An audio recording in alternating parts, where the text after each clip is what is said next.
Hello and welcome to episode 2 of How to Hold a Crocodile. I'm back, yes that's right, undeterred by fame and fortune. I have decided to come back and make the first official video for this series. Thank you to everybody that watched the introduction. Thank you for all the positive votes. The one person that voted for me, thank you very much. You are now my new favourite person. You will be getting a Christmas card if I ever find out who you are, but thank you anyway, much appreciated. If you like what you see, remember please subscribe to the channel. I aim to get one of these out at least once a month, so hopefully, all being well, the more people that subscribe, the more encouraging it will be for me and the less likelihood is that I'll give it up. So yes, thank you very much. So on with what we've got planned for today. So as I said in the introduction video, the point of these films is to go through this book, How to Hold a Crocodile, and use the information in here in a practical and meaningful way, or at least try them out to see if they are practical and meaningful. So in a completely scientific way, I flicked through the book at random and landed on page 111, all the ones there. And there's a few things on this page which caught my eye, which I thought might be quite interesting to try out. The first one, of course, that really stuck out to me was this one here. How to become Pope. Yeah. I thought, you know what, that'd be a fantastic one to start off the series. Bold, ambitious, and thoroughly rewarding for everybody that's watching. However, a few small snags. Firstly, there is a Pope already, and the Pope has to die in order for a new one to be elected. So that isn't happening anytime soon. And secondly, which is kind of a deal breaker in that world, I'm not Roman Catholic. So sorry everybody, sorry to get your hopes up, but that one's unfortunately not going to happen for a little while. The next one down was how to blow a cork into a bottle. Yeah, perfect, straightforward, simple, fun. I went to an all-boys public boarding school, so blowing is practically in the curriculum. Easily done for me, if I'm totally honest. Again, ran into a snag. While I do have lots of bottles in the house, none of them actually had corks. They were all screw tops. No word of a lie, that is actually the truth. So that one unfortunately is not going to happen either. So that left me by process of elimination with the last one on the page, which was how to make an egg swim. Because we've all thought of that, haven't we? You know, you're in the supermarket buying your eggs thinking, yeah, when I get home I'm going to make that egg swim. And even the chicken that laid it thought, you know what, egg, you're destined to be a swimmer, a great one, Olympic champion perhaps. Yeah, I know. Okay, so, but in line with practicalities, this is the one I'm going to do, and what we're going to see today is me do this experiment and make an egg swim, or at least float, hopefully. So all being well, that is what we are going to be doing today. But before then, I thought I'd give us just a little bit of information about eggs, and I am going to avoid as many egg puns as possible, mainly to avoid yolk on my face. So here we go with some fun educational facts. Yep, I couldn't resist, sorry about that. So, in order to understand a little bit more about the eggs which we're going to be using, I thought I'd sort of give you a few funky facts about some eggs and what you might find interesting about them. So firstly, eggs are one of the most nutritious foods on the planet. They're a source of natural, inexpensive, high quality protein, and also contain a huge amount of vitamin B2, apparently. I don't know what that does. I think it's got something to do with lowering blood pressure. But yeah, there you go. If you're into your vitamins and minerals, that is exactly what you need to look out for, and eat lots of eggs. They're also a rich source of selenium, which sounds like an ingredient for a nuclear weapon. You know, you get all the things you need: plutonium, uranium, selenium, and you get a big giant explosion. Apparently not. No, this is a key component of eggs. You won't want to put it in a nuclear weapon. I'm not sure that would do it any good. Would it? I feel I'm getting a bit sidetracked here. Anyway, these are very good for your immune system and also apparently helps with mental health. Big thing at the moment. So if you want to worry about things like that, please eat more eggs. It does appear also that there seem to be endless ways in which eggs can be prepared and also eaten. None less than poached, scrambled, fried, in an omelette, coddled, pickled, smoked, souffled, in pancakes, in custard, in tarts, in cocktails, and in some parts of China, boiled in the urine of prepubescent boys. What? No. No. No, no, no, no. No. No. No, there's an all manner of wrong with that. Really? Okay, so I looked into this, and this is actually a thing. In certain parts of China, eggs soaked in boys' urine are called, and I'm going to read this now, tongzidan, or literally translated boy eggs. They're urine-soaked, hard-boiled eggs, according to this website, that straddle a line somewhere between local tradition and modern medicine. They have been standard street fare in Dongyang in the Zhejiang province for hundreds of years. It's legal, it's a tradition, and it is enshrined in Chinese law as an ancient and noble tradition, which may continue for many, many years from this point. I'm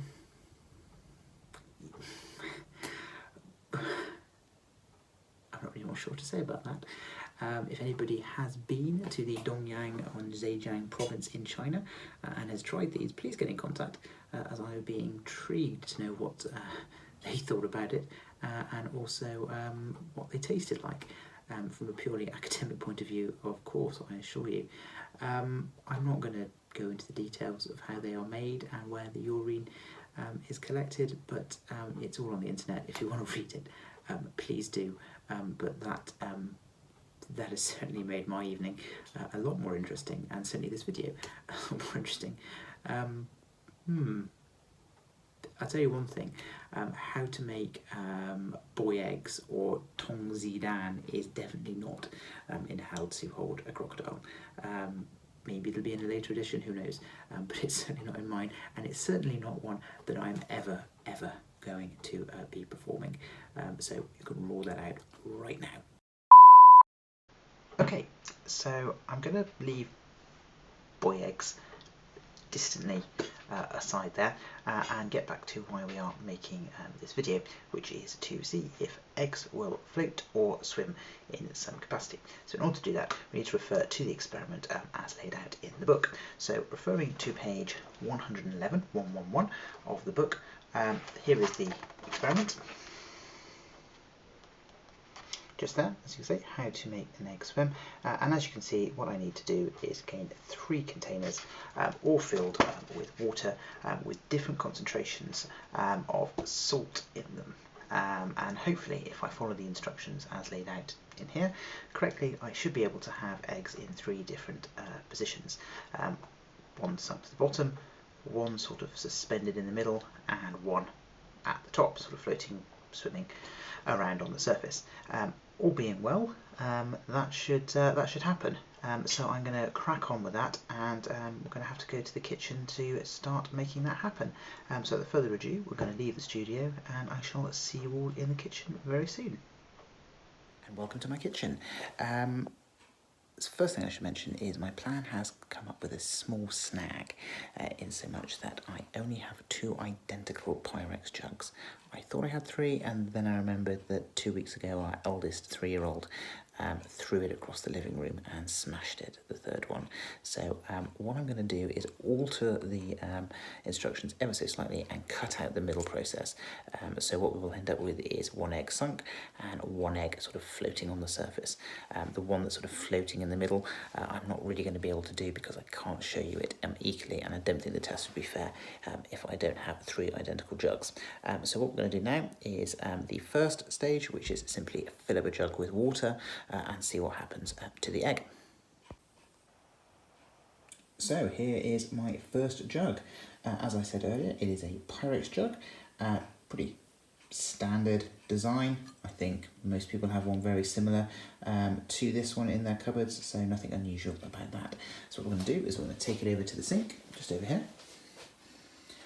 What I'm going to do is I'm going to fill this up with 400 millilitres, or just under 3/4 of a pint of tap water.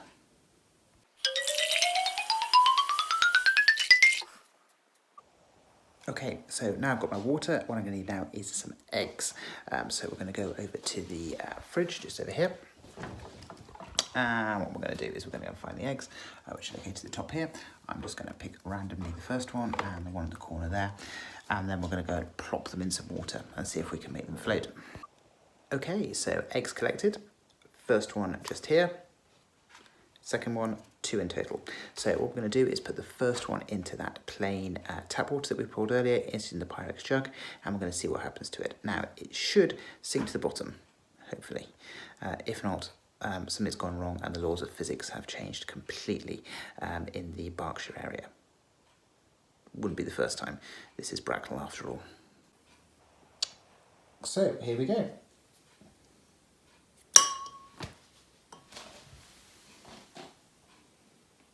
Yep, as expected. Luckily for us, the laws of physics are still in operation in this area. The egg did indeed just sink to the bottom. Okay, so that worked perfectly, as it would do putting an egg in a Pyrex full of water. I'm not quite sure what I expected to happen, but obviously it was supposed to sink and it did, just like the Titanic. So with that in mind, we're now going to move on to the second part, and we're going to take our second Pyrex jug and we're going to go and fill it up with water, but also some salt as well, and see what happens there. So here's our second Pyrex jug. As you can see, it's identical-ish to the one that we used first time round. The only difference is this one is a little bit older, so it's about 10 years old, a little bit worn around the edges, but it is the same as the other one, same dimensions, same capacity, same design in every respect. So what we're going to do is take it over to the sink over here, same sink, same kitchen, and we're going to fill it up with exactly the same amount of water that we had in the other one, and then we're going to add salt to it.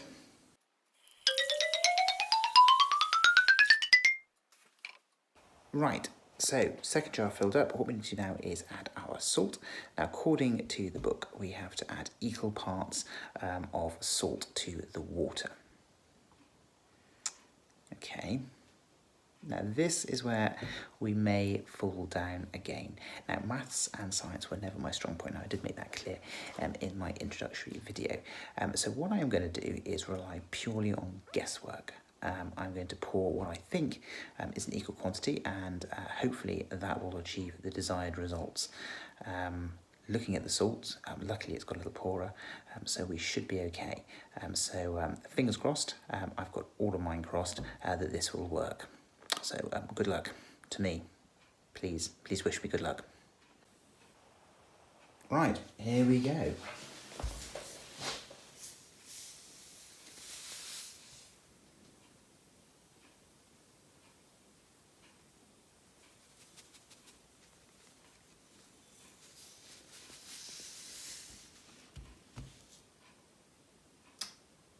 Now I think that's about right. Maybe a little bit more.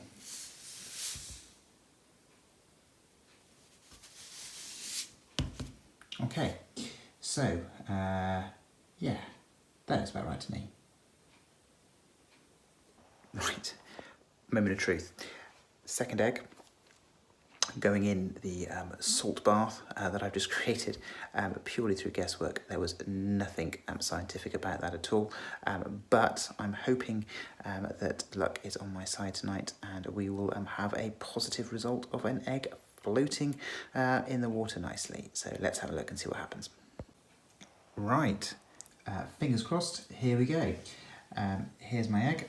Now what I have done while I was off camera is I have stirred it around a little bit so it has become dissolved salt.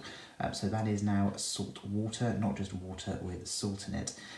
So let's have a look and see what happens when we drop this egg in.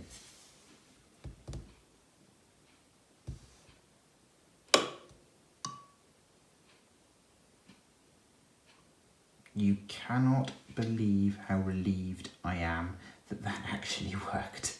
But there you go. The egg is indeed floating, in case anyone is wondering if I'm using trickery.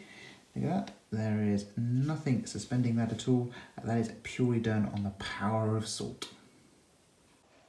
So yeah, perfect. It did actually work. I am really quite chuffed about that. As a first go experiment, I think that was a really good result. So let's go back to the studio, otherwise known as the home office, and we can review. But yeah, I'm pretty chuffed. Good. Back to the studio. And welcome back to the studio, otherwise known as the office. For the more eagle-eyed viewers amongst you, you may have noticed that I have changed since that video, and that is because it was conducted a few nights ago when I had a free evening and nothing better to do, it seems, than mess around with kitchen crockery and a few eggs in my fridge. But nevertheless, I had fun doing it. It seemed to work, which is the main thing, and also stopped me looking like a fool and vindicated the book in so much that what was written within it did actually seem to be accurate. So from that perspective, I'm quite thankful, and it also makes the authors look good, who may or may not be watching, in so much as what they've written and the advice given to them seems to be accurate. So fantastic news on that front. So going forward, what do we now do with that information, or the proof that we can make an egg float? Dunno. It's a puzzler. I can't see it coming up in any quizzes anytime soon, nor can I see it being used in a practical application in pretty much anybody's job at all. If anybody can think of a practical application for such a matter, please get in contact and let me know. I'll be more than interested to find out, and I will let people know what you have said in future videos. So on that note, I think it's time to wrap it up and end there. If you like what you've seen, please subscribe to the video. Please feel free to add comments. Always happy to see them. Also, if you liked it, please give us a big thumbs up, and that will be fantastic. Thank you very much for watching. I hope you enjoyed it. I've certainly enjoyed making it, and I will see you very soon, hopefully next month, with a new and exciting experiment. I can guarantee it's not going to be me being Pope, nor is it going to be me teaching a bear to dance, which some people that I know who have seen the video are very keen for me to do. It's not going to happen. As I said, I don't have a bear, I don't have an accordion, nor do I have the patience for it. So we'll see what comes up. I'm going to pick something at random, and I shall see you all very soon. Thank you for watching. Goodbye.